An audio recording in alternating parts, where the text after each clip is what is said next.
जय सिया राम दोस्तों, आइए जानते हैं कि ब्रह्मदेव ने स्वयं बताया है कि किस श्राप के कारण स्त्रियां गर्भवती होती हैं। एक समय की बात है कि देव ऋषि नारद घूमते घूमते ब्रह्मा जी के पास गए और उन्हें प्रणाम करके कहने लगे कि हे परमपिता, आपने ही सृष्टि की रचना की है और आपने ही अपने मन से तथा अपने शरीर के अलग अलग अंगों से अनेक ऋषि मुनियों को प्रकट किया है तथा कई अप्सरों, गंधर्वों तथा देवताओं को भी प्रकट किया है। आपने ही स्त्रियों को सौंदर्य और चंचलता प्रदान की है, परंतु हे परमपिता, स्त्रियों में ही गर्भ की उत्पत्ति क्यों होती है? संसार में केवल स्त्री ही गर्भ धारण क्यों करती है? इसके पीछे क्या कारण है? यह कष्ट केवल स्त्रियों को ही क्यों सहन करना पड़ता है? तब ब्रह्मा जी मुस्कुराए और कहने लगे, हे नारद, आज तुमने उचित ही प्रश्न किया और यह बात सत्य है कि संसार में सभी रोगों और कष्टों से बढ़कर गर्भ धारण का कष्ट होता है। गर्भ धारण करने में स्त्रियों को अत्यधिक पीड़ा होती है। इस विषय में मैं तुम्हें को एक प्राचीन कथा सुनाता हूँ, जिसे तुम ध्यान से सुनो। जो भी स्त्री इस कथा को पूरी सुनती है, उसे अत्यंत गुणवान तथा रूपवान पुत्र की प्राप्ति होती है। देव ऋषि नारद ने कहा, हे परमपिता, मैं इस कथा को ध्यान पूर्वक सुनूंगा, कृपया आप कथा सुनाना आरंभ कीजिए। ब्रह्मा जी ने कहा, हे नारद महर्षि, पुलस्त्य का जन्म मेरे कान से हुआ था। पुलस्त्य मेरे मानस पुत्रों में से एक है और तुम्हारे भाई हैं। मैंने उसे अनेक प्रकार की विद्याएं प्रदान की तथा उसके प्रकट होने का उद्देश्य उसे समझाया। फिर मैंने उसे संसार के कल्याण के लिए तपस्या करने का उत्तम कार्य सौंप दिया। मेरी ही आज्ञा से सतयुग में महर्षि पुलस्त्य सुमेरु पर्वत की चोटी पर तपस्या करने के लिए चला गया। वहां पर आश्रम का निर्माण करके पुलस्त्य घोर तपस्या करने लगा। उसी समय अनेक गंधर्व, देवता, दानव और अप्सराएं उस स्थान पर विचरण करने के लिए आए। उन सभी की दृष्टि महर्षि पुलस्त्य पर पड़ी तो वे सभी उनकी तपस्या भंग करने की चेष्टा करने लगे। उन्होंने महर्षि पुलस्त्य की तपस्या में अनेक प्रकार विघ्न उत्पन्न करने का प्रयास किया। खेल खेल में अप्सराएं उसके तप को भंग करने का प्रयास करने लगी, उनकी तपस्या में बाधाएं उत्पन्न करने लगी। तभी महर्षि पुलस्त्य ने क्रोध में आकर के वहां पर उपस्थित सभी अप्सराओं और गंधर्वों को यह चेतावनी दी कि आज के बाद जो भी प्राणी उनके सामने आएगा और उनकी तपस्या में विघ्न डालेगा, वह गर्भ धारण करेगा।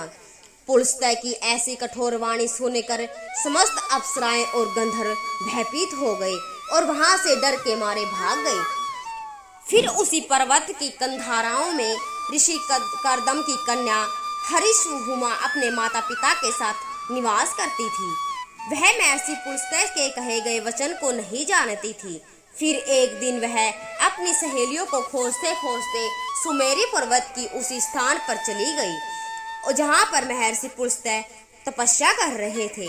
ऋषि कर्दम की कन्या अपनी सहेलियों को पुकारते हुए महर्षि पुलस्त्य के आश्रम पर पहुंच गई। जब हविरुभुआ महर्षि पुलस्त्य के सामने आकर खड़ी हुई तो उनकी दृष्टि उस स्त्री पर पड़ी।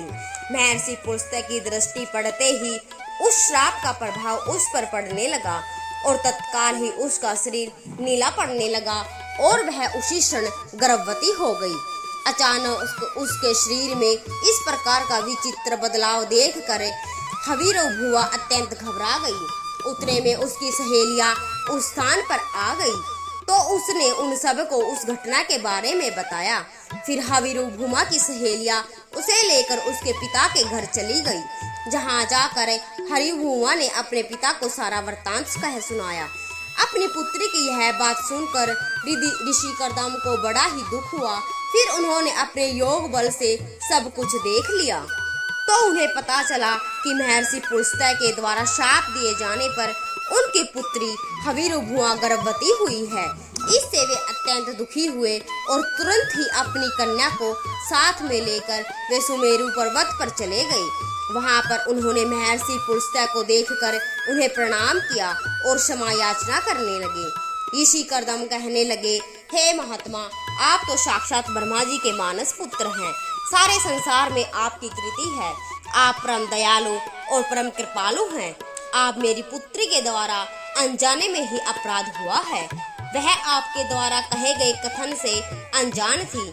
आपके श्राप के कारण आज मेरी पुत्री गर्भवती हो गई।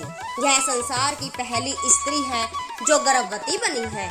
इसलिए हे मुनिवर, अब मेरी पुत्री से कौन विवाह करेगा? इसे जीवन भर यह कलंक लग जाएगा। इसलिए मैं आपसे हाथ जोड़कर प्रार्थना करता हूँ कि आप मेरी कन्या को पत्नी के रूप में ग्रहण कीजिए। मेरी कन्या सर्वगुण संपन्न है। हुए कहा कि हे मुनिवर, मैं आपकी स्तुति से अत्यंत प्रसन्न हूँ। मेरे ही श्राप के कारण तुम्हारी कन्या गर्भवती हुई है। इसलिए मैं तुम्हारी कन्या को मेरी पत्नी के रूप में ग्रहण करता हूँ।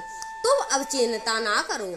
इस प्रकार से महर्षि पुलस्त्य ने ऋषि कर्दम की कन्या को पत्नी के रूप में स्वीकार कर लिया। फिर ऋषि कर्दम की कन्या हविर्भुआ महर्षि पुलस्त्य के साथ उनके आश्रम पर ही रहने लगी और दिन रात सच्चे मन से उनकी सेवा करने लगी।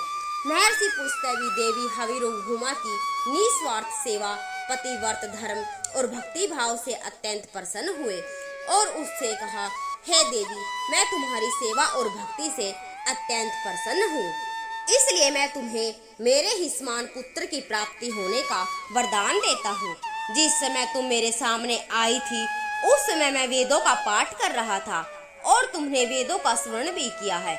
इसलिए तुम्हारा पुत्र चारों वेदों में पारंगत होगा और समस्त संसार को वेदों का ज्ञान प्रदान करेगा। तुम्हारा यह पुत्र सारे संसार में विश्वा के नाम से प्रसिद्ध होगा। फिर कुछ महीनों के बाद देवी हविर्भुआ ने एक अत्यंत गुणवान पुत्र को जन्म दिया। महर्षि पुलस्त्य के कथन के अनुसार उस पुत्र का नाम विश्रवा रखा गया। विश्रवा अपने पिता महर्षि पुलस्त्य के समान ही विद्वान, सत्यवादी और धर्म का पालन करने वाले थे। उनकी ख्याति संपूर्ण विश्व में हुई। उनकी कीर्ति और महानता को देखते हुए महर्षि भारद्वाज ने अपनी पुत्री इडविला का विवाह उनके साथ कर दिया।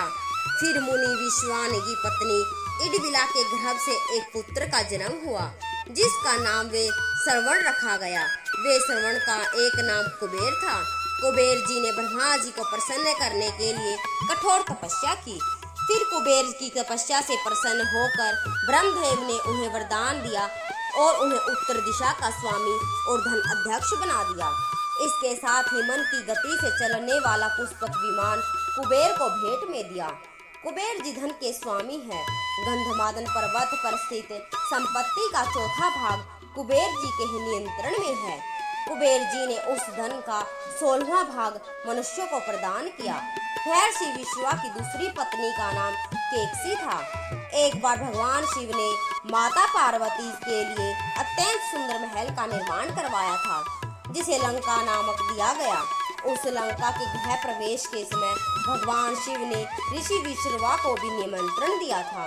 ऋषि विश्रवा अपनी पत्नी को लेकर लंका के गृह प्रवेश में गए थे। जब भगवान शिव ने ऋषि विश्रवा को दान मांगने के लिए कहा तब विश्रवा की दुष्ट पत्नी केकसी ने छल से उन्हें लंका मांगने के लिए विवश कर दिया और भगवान शिव तो भोलेनाथ है, उन्होंने विश्रवा को लंका दान में दे दी, जिसे माता सीता को अत्यंत क्रोध आ गया और उन्हें केकसी को श्राप देते हुए कहा कि आज तुमने मेरे पति से जिस सोने की लंका को मांगा है, एक दिन यही तुम्हारी इस सोने की लंका को जलाकर भस्म कर डालेंगे।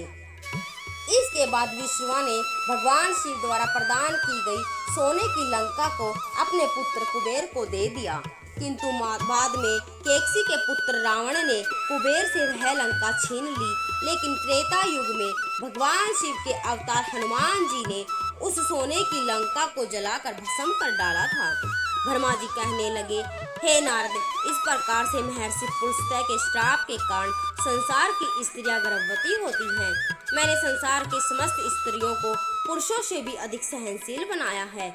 उनमें हर दुख को सहन करने की क्षमता पुरुषों से अधिक है। इसलिए स्त्री की रचना करने में मुझे सबसे अधिक समय लगा।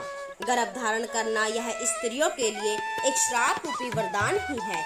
मैंने स्त्रियों के अंदर ममता और प्रेम का भाव डाल दिया जिससे स्त्रियां अपने बच्चों का पालन पोषण कर सके।